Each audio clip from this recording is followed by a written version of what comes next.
ഞാൻ കൊടുത്തുവെന്നോർത്ത് എന്റെ റിലേറ്റീവ്സ് പോലും എന്റെ കുടുംബം പോലും എന്നോട് എതിർത്തിരിക്കുകയാണ്. എന്തിനു കൊടുത്തു എന്ന് എന്നോട് ചോദിച്ചിട്ടാകുമ്പോൾ കുടുംബസ്വത്ത് ഞാൻ കൊടുത്തതെന്ന് വെച്ചാൽ 2 അനാഥ ബാല്യങ്ങളെ ഓർത്ത് ചെയ്തതാണ്. പക്ഷെ ഇപ്പോൾ എനിക്ക് തീരാത്ത ദുഃഖവും പുറത്തിറങ്ങാൻ കഴിയാത്ത മനോവേദനകളുമാണ്. അപ്പൊ നമ്മുടെ കൊല്ലം സുധിയുടെ ആ ഒരു സമയത്ത് കൊല്ലം സുധി മരണപ്പെട്ട് കഴിഞ്ഞിട്ട് പല ആൾക്കാരും ഇവർക്ക് ഇങ്ങനെ സഹായമൊക്കെ ആയിട്ട് വരുന്നുണ്ടായി. അപ്പൊ ആ ഒരു സമയത്ത് ഈ കൊല്ലം സുധിയുടെ വൈഫിനും അതേപോലെ തന്നെ മോനൊക്കെ ആയിട്ട് ഈ ഒരു അച്ഛൻ അപ്പൊ അച്ഛന്റെ പേര് എന്ന് പറഞ്ഞാൽ നോബിൾ ഫിലിപ്പ് എന്നാണ് പുള്ളിക്കാരന്റെ പേര്. അപ്പൊ പുള്ളിക്കാരന്റെ ഒരു 7 സെന്റ് സ്ഥലം ഇവർക്ക് കൊടുത്ത് വീട് വെക്കാന്നുള്ള രീതിക്ക് ഇവർക്ക് കൊടുത്ത്. അപ്പൊ ഇവർക്ക് കൊടുത്തു കഴിഞ്ഞിട്ട് പിന്നെ ഇപ്പൊ ഈ കുറെ നാള് കഴിഞ്ഞ് ഇപ്പൊ എന്നിട്ട് നമ്മുടെ രേണു സുധീനോട് ഒരു ഓൺലൈൻ മീഡിയക്കാരൻ ഒരു ചോദ്യം ചോദിക്കുന്നുണ്ട്. അപ്പൊ ആ ഒരു ചോദ്യം നമുക്ക് അതൊന്ന് കേൾക്കാം, എന്നിട്ട് ബാക്കി പറയാം. ഇങ്ങനൊരു ഒരു എന്താ ലൈംലൈറ്റിൽ നിൽക്കുന്ന ഒരാൾക്ക് ഇങ്ങനൊരു സ്ഥലം തന്നതുകൊണ്ടാണ് പുള്ളിയുടെ മറ്റു സ്ഥലങ്ങൾ വിറ്റുപോയി എന്നൊരു പ്രചാരണമുണ്ട്. അങ്ങനെയുണ്ടോ? അല്ല, അത് മാർക്കറ്റ് ചെയ്തുകൊണ്ട് പുള്ളി സെയിൽ ചെയ്യുന്നു എന്നാണ് പറയുന്നത്. അങ്ങനെ ഇപ്പൊ സുധിച്ചേട്ടന് സ്ഥലം കൊടുത്തെന്ന് പറഞ്ഞാൽ മാർക്കറ്റിംഗ് ചെയ്ത് ഇഷ്ടമുള്ളവരല്ലേ സ്ഥലം മേടിക്കത്തുള്ളൂ. ഇപ്പൊ സുധിച്ചേട്ടൻ അവിടെ സ്ഥലം കൊടുത്തെന്ന് പറഞ്ഞാൽ അവരാരും വന്ന് മേടിക്കുന്നെന്ന് എനിക്ക് തോന്നുന്നില്ല. അവർക്ക് ഇഷ്ടപ്പെട്ടോണ്ട് അവർ വില പറഞ്ഞു. ഓക്കെ, അപ്പൊ ആ ഒരു ചോദ്യത്തിന്റെ ഉള്ളടക്കം എന്താന്ന് മനസ്സിലായല്ല. അതായത് ഒരു കുത്തിത്തിരിപ്പങ്ങ് ഇട്ട് കൊടുക്കണേണ്. അതായത് ആ അച്ഛന്റെ സ്ഥലം വേറെ എല്ലാം വിറ്റുപോയത് ഈ സുധിയുടെ ഭാര്യയ്ക്ക് വീട് കൊടുത്ത അല്ലെങ്കിൽ സുധിയുടെ ഭാര്യയ്ക്ക് സ്ഥലം കൊടുത്തോണ്ടാണ് എന്ന് ആ മീഡിയക്കാരനൊന്നും വളച്ച് ചോദിക്കണേണ്. അപ്പൊ ഇനി എങ്ങാനും ഇവരത് സപ്പോർട്ട് ചെയ്ത് പറയാനാണെങ്കിൽ ശരിയാണ് അച്ഛൻ അങ്ങനെയാണെന്ന് പറയാനാണെങ്കിൽ അപ്പൊ തന്നെ ഇവർ ആ ഒരു വേറെ കോൺട്രവേഴ്സി ഉണ്ടായല്ലോ അവിടെ. അങ്ങനെ അനാവശ്യ കോൺട്രവേഴ്സി ഉണ്ടാക്കാൻ വേണ്ടിയിട്ടാണ് ആ മീഡിയക്കാരൻ അമ്മാതിരി ചോദ്യം ചോദിച്ചത്. അപ്പൊ ഇത് ചോദിച്ചു കഴിഞ്ഞതും ഈ ഒരു സംഭവം ഈ ഒരു അച്ഛൻ കേട്ട് കഴിഞ്ഞപ്പോഴത്തേക്ക് അച്ഛന് നന്നായിട്ട് ഹേർട്ട് ആയിട്ടുണ്ട് ഈ ഒരു സംഭവം. അപ്പൊ അതിനെ തുടർന്നിട്ട് പുള്ളിക്കാരൻ്റെ ഒരു ഓഡിയോയും കാര്യങ്ങളൊക്കെ വന്നിട്ടുണ്ട്. കാര്യം ഇങ്ങനത്തേക്ക് ഒരു സംഭവം കേൾക്കുമ്പോഴത്തേക്കും ആർക്കായാലും വിഷമം തോന്നും. നമ്മളൊരു നല്ല ഉദ്ദേശത്തോടെ ചെയ്തൊരു കാര്യത്തിനകത്ത് ഇമാതിരി കമന്റുകളും കാര്യങ്ങളൊക്കെ നമുക്ക് കേൾക്കുമ്പോഴത്തേക്കും ആർക്കായാലും വിഷമം തോന്നും. അപ്പൊ നമുക്ക് ആ ഒരു അച്ഛന്റെ ഓഡിയോയും കാര്യങ്ങളൊന്നും കേട്ടു നോക്കാം. കൊല്ലം സുധി എന്ന് പറയുന്ന ഒരു കലാകാരനെ ഞാൻ ജീവിതത്തിൽ നേരിട്ട് കണ്ടിട്ടില്ല. അദ്ദേഹത്തിന്റെ പ്രോഗ്രാം ഞാൻ എവിടെയും സ്റ്റേജ് ഷോസോ ഒന്നും ഞാൻ നേരിട്ട് കണ്ടിട്ടുള്ള ഒരാളല്ല. മറിച്ച് അദ്ദേഹത്തിന്റെ കലയെപ്പറ്റി അദ്ദേഹം മരിച്ചു കഴിഞ്ഞിട്ടാണ് എന്നോട് പലരും പറയുകയും അങ്ങനെ ഞാൻ യൂട്യൂബുകൾ കാണുകയും ഒക്കെ ചെയ്ത അദ്ദേഹത്തിനെ പറ്റി എൻക്വയറി ചെയ്തപ്പോ എനിക്ക് കുറെ സോഷ്യൽ മീഡിയ പ്രവർത്തകരായിട്ടുള്ള മാധ്യമ സുഹൃത്തുക്കളെ എനിക്ക് ധാരാളമായിട്ടുണ്ട്. അവരാണ് ഇദ്ദേഹത്തെ പറ്റി എന്നോട് പറഞ്ഞു ഇദ്ദേഹം ഒരു കലാകാരനായിരുന്നു, എന്നാൽ സാമ്പത്തികമായിട്ട് വളരെ ബുദ്ധിമുട്ട് അനുഭവിക്കുകയും സ്വന്തമായിട്ടൊരു വീടില്ലാത്ത ഒരു സെന്റ് വസ്തുവില്ലാത്ത ഒരു മനുഷ്യനാണ്. അദ്ദേഹത്തിന്റെ കുഞ്ഞുങ്ങള് ഈ മരണത്തോടുകൂടി അനാഥമായി പോകുന്ന ഒരു അനുഭവം ഉണ്ട് എന്ന് പറഞ്ഞപ്പോൾ എന്റെ കുടുംബസ്വത്തിൽ നിന്നാണ് ഏറ്റവും മനോഹരമായിട്ടുള്ള ഏറ്റവും വിലപിടിപ്പുള്ളതായിട്ടുള്ള ഒരു സെന്റിന് ഇന്നത്തെ വില അനുസരിച്ച് 4 ലക്ഷം രൂപ വില മതിക്കുന്ന 7 സെന്റ് സ്ഥലം 2 കുഞ്ഞുങ്ങളുടെ പേരിലായിട്ട് ഞാൻ എഴുതി നൽകുവാനിടയായത്. അതിന് കാരണക്കാരായിട്ടുള്ളതെന്ന് പറഞ്ഞു കഴിഞ്ഞാൽ ബഹുമാനപ്പെട്ട ആർ ശ്രീകണ്ഠൻ നായർ എന്ന് പറയുന്ന ഒരു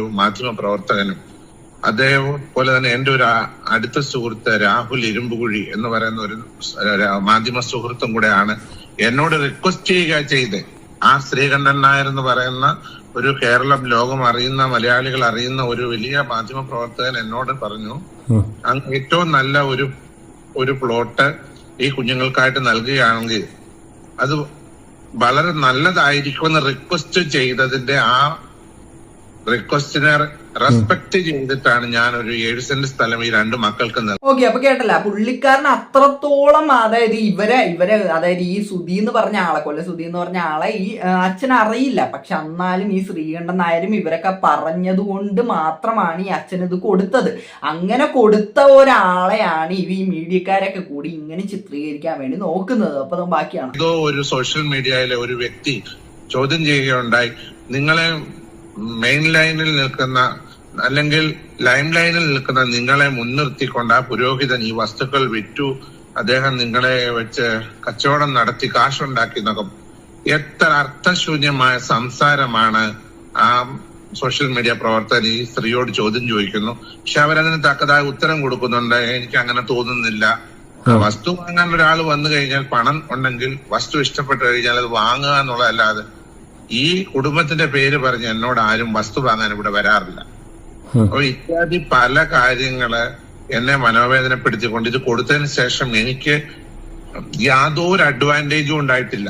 എനിക്ക് ഡിസ്അഡ്വാൻറ്റേജ് അല്ലാതെ ഒരു അഡ്വാൻറ്റേജും ഇല്ല. ഈ കോള് റെക്കോർഡ് ചെയ്യണം.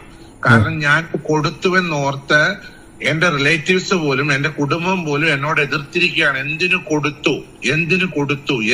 കൊടുത്തു എന്ന് എന്നോട് ചോദിച്ചിട്ടാകുമ്പോൾ ഞാൻ എന്റെ പേഴ്സണൽ, എനിക്ക് അവകാശപ്പെട്ട എന്റെ പേരിൽ സർവ്വ സ്വാതന്ത്ര്യമായി ഞാൻ ഉപയോഗിക്കുന്ന ഈ കുടുംബസ്വത്ത് ഞാൻ കൊടുത്തതെന്ന് വെച്ചാൽ 2 അനാഥ ബാല്യങ്ങളെ ഓർത്ത് ചെയ്തതാണ്. പക്ഷെ ഇപ്പോൾ എനിക്ക് തീരാത്ത ദുഃഖവും പുറത്തിറങ്ങാൻ കഴിയാത്ത മനോവേദനകളുമാണ് പല വ്യക്തികളിൽ നിന്നുണ്ടായിരുന്നത്. കാരണം ഞാൻ ചെയ്തത് എനിക്കൊരു പേര് കിട്ടാൻ വേണ്ടിട്ടോ, ഇദ്ദേഹത്തിന് ഞാൻ ഓപ്പൺ ആയിട്ട് പറയാം, കൊല്ലം സുധിയുടെ 2 മക്കൾക്ക് ഇത് കൊടുത്തെന്നോർത്തോണ്ട് എനിക്ക് എന്തോ വലിയ നേട്ടം എന്ത് നേട്ടം എനിക്കുണ്ടാകേണ്ടി? എന്ത് നേട്ടം? എനിക്ക് വയസ്സ് 47 പ്രായമുണ്ട്. എന്തോ ഇനി ഒരു കല്യാണം കഴിക്കണോ എനിക്ക്? അതോ എന്റെ 2 ഒരു സുഖമില്ലാത്ത ഒരു സിസ്റ്ററുണ്ട്, എനിക്ക് ഓർമ്മയില്ലാത്തൊരു പെങ്ങളുണ്ട്, അല്ലെങ്കിൽ എനിക്ക് 46 വയസ്സുള്ള ഒരു സഹോദരി ഉണ്ട്. ഞങ്ങൾക്ക് എന്താ ആവശ്യം ഇതിനുള്ളേ? എന്റെ അമ്മ ഒരു പ്രായം 73 വയസ്സുള്ള ഒരു മദറുണ്ട്. ഞങ്ങൾക്ക് എന്താ ആവശ്യം കിട്ടാൻ വേണ്ടിയിട്ടാ ഞങ്ങൾ ഇത് കൊടുക്കാൻ പോയത്? ഞങ്ങൾ ഇത്രമേ ചിന്തിച്ചു. ഞാനിവിടെ 1 ഏക്കർ ഭൂമി അല്ലാതെ 7-10 കുടുംബങ്ങൾക്ക്, അനാഥമായിട്ട് കിടക്കുന്ന നിർധന കുടുംബങ്ങൾക്ക് ഞാനിവിടെ 1 ഏക്കർ ഭൂമി നൽകി. അത് 3 സെന്റ് വെച്ച് ഞാൻ ഓരോ കുടുംബങ്ങൾക്ക്, ഒരു 10ഓളം കുടുംബങ്ങൾക്ക് അതെഴുതി നൽകിയിട്ടുണ്ട്. ഇവിടെ അയ്യപ്പ സേവാ സമിതിക്ക് ഒരു ക്ഷേത്രമില്ലായിരുന്നു, അതിന് 5 സെന്റ് സ്ഥലം ഞാൻ വില കൊടുത്ത് വാങ്ങി അമ്പലം പണിതു കൊടുത്തൊരു വ്യക്തിയാണ്.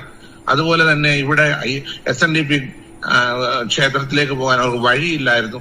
27 സെന്റ് സ്ഥലം ആ ക്ഷേത്രത്തിലേക്ക് പോകാൻ വഴി കൊടുത്തൊരു വ്യക്തിയാണ്.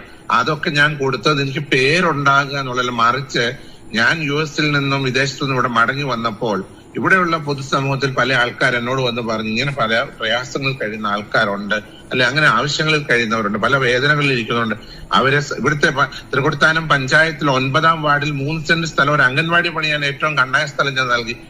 അങ്ങനെ എണ്ണി പറയാനാണെങ്കിൽ ഒരുപാട് കാര്യങ്ങൾ ഞാൻ ചെയ്തു. അല്ലാതെ കൊല്ലം സുധിയുടെ 2 മക്കൾക്ക് എന്തോ കൊടുത്തിട്ട് എനിക്ക് എന്തോ കിട്ടി എന്നൊക്കെ പറയുന്നത് കേൾക്കുമ്പോ ഉണ്ടല്ലോ, പുച്ഛമെന്നല്ലാതെ വെറും പുച്ഛമാണ് എനിക്ക്. സത്യം പറഞ്ഞാൽ ഞാൻ ഇത് കൊടുത്തതിനെ ഓർത്ത് ദുഃഖിക്കുന്നു, അങ്ങേയറ്റം ദുഃഖിക്കുന്നതിന് കാരണം സോഷ്യൽ മീഡിയയിൽ എന്നെ അങ്ങ് അവഹേളിക്കാണ് ഒരു വിഭാഗം. അതൊന്നും അറിയാത്ത കുറച്ച് വ്യക്തികൾ വന്ന് ഈ സ്ത്രീ എവിടെങ്കിലും വന്നിരിക്കുന്ന ഉടനെ അവന്റെ യൂട്യൂബിന് എന്തെങ്കിലും ഒരു പേര് കിട്ടാൻ വേണ്ടിയിട്ട്, അല്ലെ അവന്റെ യൂട്യൂബിന് 10 വ്യൂവേഴ്സിന് കിട്ടാൻ വേണ്ടിയിട്ട് പൊതുസമൂഹത്തിൽ ആദരണീയരായി ജീവിക്കുന്ന വ്യക്തികളെ കരിവാരി തേച്ചുകൊണ്ടുള്ള സംസാരം. ഞാൻ ആ വ്യക്തിയെ കാണുവാൻ എനിക്ക് ആഗ്രഹമുണ്ട്. അവർക്കെതിരെ മാനനഷ്ടത്തിന് കേസ് കൊടുക്കണമെന്ന് താല്പര്യപ്പെടുകയാണ്, നിയമപരമായി മുന്നോട്ട് പോകണമെന്ന് താല്പര്യപ്പെടുന്നുണ്ട്. കാരണം ഇങ്ങനെയുള്ള ഇനി ഈ കേരളത്തിൽ ആരെങ്കിലും ഒരു പാവങ്ങളെ സഹായിക്കാൻ ചെറുപ്പക്കാർ ഇങ്ങനെ മുൻപോട്ട് വരുമോ? ഇനി ആരെങ്കിലും ഇങ്ങനെയുള്ള നിരാശപ്പെടുത്തുന്ന പ്രവർത്തനം ഉണ്ടായി നമുക്ക് ഒരാളെ സഹായിക്കും. ഓക്കെ, അപ്പൊ കേട്ടല്ല, ആ ഒരു അച്ഛൻ പറഞ്ഞതെല്ലാം നിങ്ങൾ ഡീറ്റെയിൽ ആയിട്ട് കേട്ടല്ല. അപ്പൊ ഇതൊക്കെ ആ പുള്ളിക്കാരൻ പറയുന്നതിനകത്ത് തന്നെ വ്യക്തമാണ് പുള്ളിക്കാരൻ അത്രയും വിഷമം വന്നിട്ടുണ്ട്. അതായത് പുള്ളി ചിലപ്പോൾ മനസ്സിൽ പോലും വിചാരിച്ചിട്ടുണ്ടാവില്ല ഇങ്ങനത്തെ ഒരു കാര്യമൊക്കെ. അപ്പൊ ഇങ്ങനെ അവരുടെ നല്ല മനസ്സുകൊണ്ട് ഒരാൾക്ക് ഒരു സാധനം കൊടുക്കുന്നത്, അതായത് സാധനമോ അല്ലെങ്കിൽ സ്ഥലമോ കൊടുത്ത ഒരാളോട് ഇമാതിരി രീതിക്കുള്ള ഓരോ ചോദ്യങ്ങളും കാര്യങ്ങളൊക്കെ കേൾക്കുമ്പോഴത്തേക്ക് ഇവർക്ക് വിഷമം തോന്നും. അതിപ്പോ സ്വാഭാവികമാണ്. ഇനിയിപ്പൊ ഈ ഒരു അച്ഛൻ ഇതേപോലെ ഒരാൾക്കൊരു സ്ഥലമോ എന്തെങ്കിലും ഒക്കെ കൊടുക്കണമെന്നുണ്ടെങ്കിൽ അയാൾ 2 വട്ടം ചിന്തിക്കും. കാര്യം എന്താണ്, ഇനി ഞാൻ കൊടുത്തു കഴിഞ്ഞിട്ട് എനിക്ക് ഇങ്ങനെ ഒരു പേര് വന്നാലോ എന്നുള്ളത് കൊണ്ട് അവർ 2 വട്ടം ചിന്തിക്കും. എന്തിനാണ് ഇങ്ങനെ അനാവശ്യ ഓരോ കാര്യങ്ങളൊക്കെ ഉണ്ടാക്കി വെറുതെ പ്രശ്നം ഉണ്ടാക്കണമെന്നാണ് എനിക്ക് മീഡിയക്കാരോട് ചോദിക്കാനുള്ളത്.